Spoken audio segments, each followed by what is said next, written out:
কাদেরকে আল্লাহ তাআলা এই রোজার ব্যাপারে ছাড় দিয়েছেন, কারা চাইলে রোজা ভাঙতে পারবে।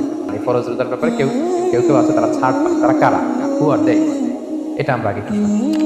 তাহলে দোজ হু এক্সাম্পটেড ফ্রম ফাস্টিং, যারা এক্সাম্পশন পেয়েছে, ছাড় পেয়েছে, তাদের মধ্যে থেকে প্রথম হচ্ছে শিশুরা, অসিবিয়ান, শিশুদের উপর রোজা ফরজ, যতক্ষণ না তারা ম্যাচিউর হয়। শিশুদের উপর কিন্তু রোজা ফরজ না, প্রাপ্তবয়স্ক হওয়ার আগে ফরজ। তাই বলে আবার শিশুদেরকে রোজা রাখতে দিবে না। আমার বড় মেয়ের বয়স 8 বছর, সে গতকাল রোজা রেখেছে, সে মহা খুশি। সে কখনো অডিও কল দেয়, কখনো ভিডিও কল দেয়, কখনো ইফতারির ছবি পাঠায়। মানে এটা তাদের মধ্যে কিন্তু একটা অনেক চমৎকার একটা ভালো ইমেজ কাজ করে। তারা বাধা দিবেন না যদি রাখতে চায়। অনেক বাবা মারা এত সচেতন, এত অতি সচেতন যে ছেলে মেয়েরা রাখতে চায় কিন্তু বাবা মারা দিতে চায় না। 1-2 দিন না খেয়ে থাকলে বাচ্চারা মরে যায়। তার মধ্যে এই যে একটা স্পিরিচুয়াল একটা কি বলবো ভাইব আসলো, একটা স্পিরিট আসলো, এটা যেন আমরা নষ্ট না করি। আমার মনে আছে বৈশাখী টেলিভিশনে একটা লাইভ প্রোগ্রামে এক ছোট্ট মেয়ে প্রশ্ন করতেছে যে হুজুর, আমি তো রোজা রাখতে চাই, আম্মু আমাকে রাখতে দেয় না, আম্মুকে একটু বলে দেন যাতে আমাকে রাখতে দেয়। ছোট্ট একটা মেয়ে ফোন করে আমাকে প্রশ্ন করছে। তো দেখেন যে এটা ওই বাবা মায়ের তো গর্ব করা উচিত যে আমার ছোট্ট মেয়ে 7 বছর 8 বছর, যদিও এখনো খরচ হচ্ছে, আরো কয়েক বছর পরে হবে, কিন্তু সে রাখতে চায়, সে সেলিব্রেট করতে চায়। সে আমরা যেন তাদেরকে বাধা না দিই, আমরা যেন তাদেরকে ইন্সপায়ার করি। আমার মনে আছে আমি ছোটবেলা, তখন আমি মাদ্রাসায় ভর্তি হইনি, আমি তখন স্কুলে পড়তাম, তো খুব ছোট, কিন্তু আমি রোজা রাখতে চাইতাম, আব্বা আম্মা দিতে চাইতো না। আমার দাদি আমাকে বলতো যে তুমি একটা কাজ করবা, তুমি সকালে স্কুলে যাবা, দুপুর 12টায় ফিরে আসবা, এসে খেয়ে ফেলবা, তো হাফ রোজা হয়ে গেল, অর্ধেক। এরপরের দিন আবার সকালে না খেয়ে যাবা, দুপুর 12টায় এসে খেয়ে ফেলবা, এনাদার হাফ, তো 2 হাফ মিলে একটা হয়ে গেছে। এইভাবে আমি অনেকগুলো রোজা রাখছিলাম ওই বছর। এখনো এই স্মৃতি আমাকে স্মৃতিকাতর করে। আমার দাদি নাই, চলে গেছেন, আল্লাহ আমাকে জান্নাত নসিব করুন, আমরা দোয়া করি। কিন্তু আজও আমার কাছে এই নস্টালজিয়া ফিলিংটা হয় যে আমি কিন্তু এইভাবে রোজা রাখছিলাম ছোটবেলায়। আমাদের বাচ্চারাও তাই করে। তো ওদের মধ্যে যে এই আবেগ, এই উচ্ছ্বাস, এটাকে যেন আমরা নষ্ট না করি। বাট লিগালি তাদের উপর রোজা ফরজ হয়, প্রাপ্তবয়স্ক যারা, তাইলে ওদের রাখা লাগবে না। নাম্বার 2, মাজনুন, পাগলদের উপর রোজা ফরজ হয় না। যারা পাগল তাদের উপর ফরজ হয় না। একটা হাদিস শোনাই, আল্লাহ রাসূল সাল্লাল্লাহু আলাইহি ওয়াসাল্লাম বলেছেন, আমি সবকিছু খুব প্রিসাইজলি বলছি যেহেতু আমাদের সময় কম। রুফি আল কালামু আন সালাসা, 3 ব্যক্তির উপর থেকে শরীয়তের কলম উঠিয়ে নেওয়া হয়েছে।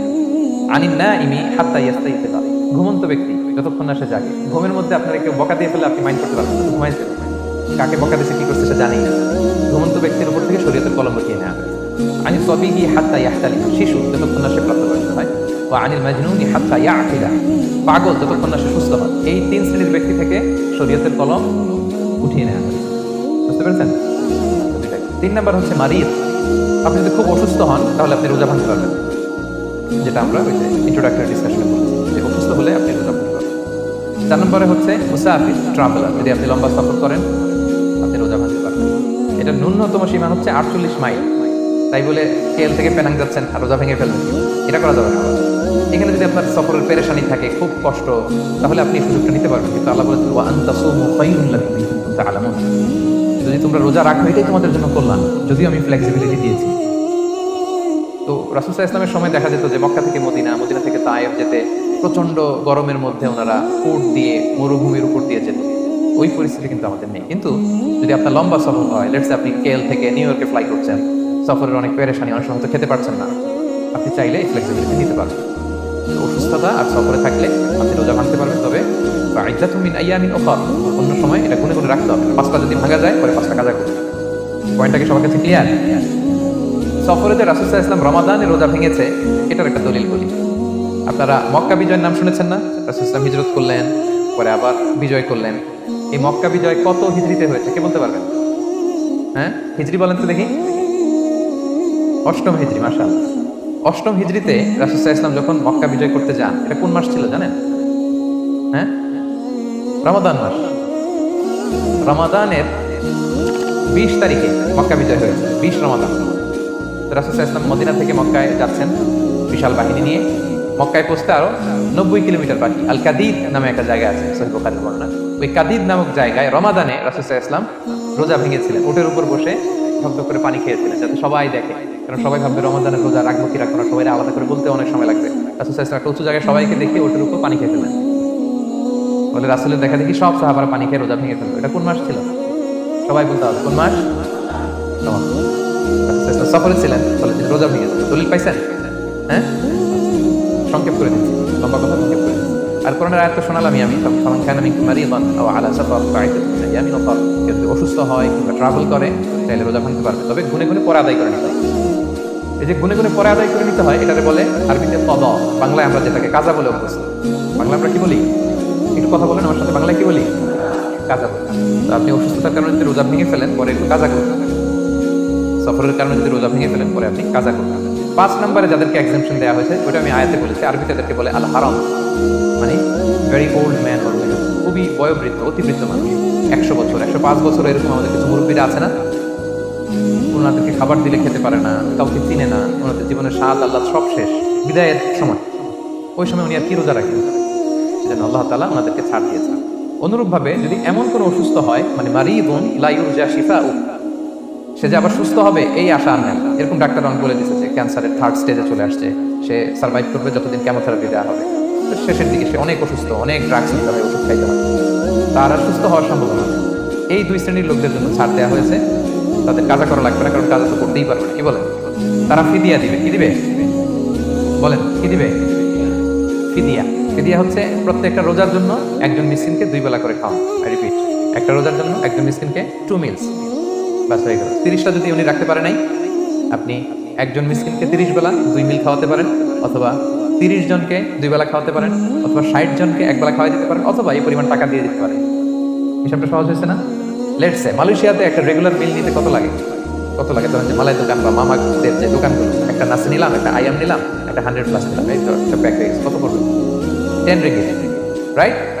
তাহলে 10 রিঙ্গিট হচ্ছে একটা মিল, আর 2টা মিল করলে 20 রিঙ্গিট। তাহলে প্রত্যেকটা রোজার জন্য 20 রিঙ্গিট করে আপনাকে ফিদিয়া গুনতে হবে। 30টা রোজার জন্য কত? 600 রিঙ্গিট। তাহলে ফিদিয়া ব্যাপারটা ক্লিয়ার হয়েছে সবার কাছে? আমাদের এরকম মুরব্বী যদি থাকে যারা রোজা রাখতে পারছেন না, তাদের জন্য আমরা এইভাবে ফিদিয়া আদায় করি। গেল। ইমাম মালিক আলাইহি রাহমা, মালিকি মাযহাবের ইমাম, উনি ওনার শেষ জীবনে খুব অসুস্থ ছিলেন। উনি ওনার শেষ জীবনের রমাদানে রোজা রাখতে পারেননি, এত বয়স হয়ে গেছিল, রোজা রাখতে পারেননি। তো উনি 30 জন মিসকিনকে এনে গোশত আর রুটি খাওয়াই দিয়েছেন একসাথে, ফিদিয়া আদায় হয়ে গেছে। তো এরা ছাড় পাবে। 6 নম্বর হচ্ছে আসহাবুল আমাল আশ-শাক্কা, যারা খুব কঠিন কাজ করে। এই প্রসঙ্গটা নিয়ে অনেকে ভুল বুঝে। এটা হচ্ছে এমন এমন কাজ যারা করে, যারা কাজ করতে করতে অসুস্থ হয়ে যাওয়ার সম্ভাবনা আছে, মৃত্যুর মুখোমুখি, বেহুশ হয়ে যাওয়ার সম্ভাবনা, হ্যাঁ, তাদের জন্য ছাড় দেওয়া। ব্যাপারটা এমন না যে কেউ মরুভূমিতে কাজ করে সে রোজা ভাঙতে পারবে, কেউ রিক্সা চালায় কেউ রোজা ভাঙতে পারবে, কেউ স্টোন ক্র্যাশে কাজ করে সে রোজা ভাঙতে পারবে, এরকম। ধরেন যে মরুভূমিতে যারা কাজ করে, বা বাংলাদেশে সামারে যারা রিক্সা চালায়, অথবা আয়রন ফ্যাক্টরিতে যারা কাজ করে, অনেক সময় এমন হয় তারা ডিহাইড্রেশনে ভুগতে ভুগতে বেহুশ হয়ে যায় কাজের মধ্যে, এরকম হয় না?